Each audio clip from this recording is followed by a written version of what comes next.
Suspendu depuis début mai de l'antenne de France Inter, Guillaume Meurice a révélé ce mardi 11 juin avoir été licencié de Radio France après ses propos polémiques.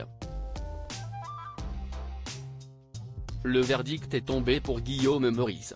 En octobre dernier, l'humoriste qui officiait sur France Inter avait fait polémique après ses propos sur le Premier ministre israélien Benjamin Netanyahou. Il avait écopé d'un avertissement de la part de Radio France mais avait ensuite reçu des plaintes pour provocation à la violence et à la haine antisémite, classées sans suite. Seulement, le 2 mai dernier, Guillaume Meurice, qui a réitéré sa blague, a finalement été mis à pied.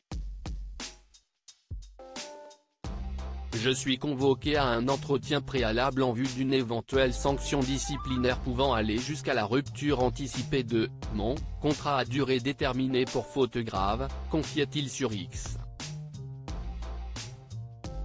Guillaume Meurice licencié de Radio France après plusieurs semaines à attendre le verdict de la direction de Radio France, Guillaume Meurice a annoncé la décision prise.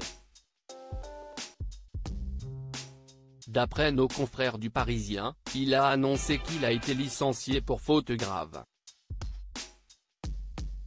Sybille Veil, PDG de Radio France, a donné plus d'informations dans un mail.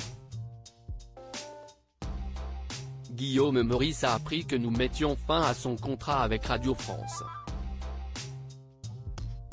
Cette décision, je l'ai prise pour déloyauté répétée à l'égard de l'entreprise, a-t-elle indiqué.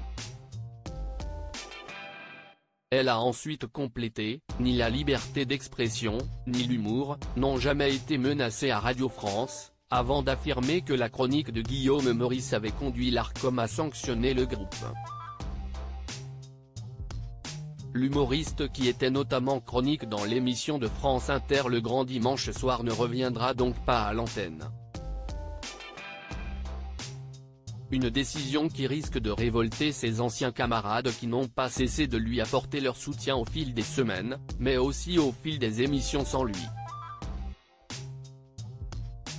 L'équipe du Grand Dimanche Soir soutient Guillaume Meurice quelques jours après la mise à pied de l'humoriste. Charline Vanhoenacker, l'animatrice du Grand Dimanche Soir sur France Inter avait dédié son émission à Guillaume Meurice et avait lancé des piques à la direction de Radio France. Le même soir, l'humoriste Jamil Lechelag annonçait sa démission en direct. Lors de l'émission suivante, CIST et Émeric Lompré qui indiquait qu'il ne serait pas présent pour apporter son soutien à son ami. CIST à dire que chaque semaine, on perd un chroniqueur, CIST devenu Koh-Lanta cette émission. Les aventuriers de Radio France ont décidé de vous éliminer.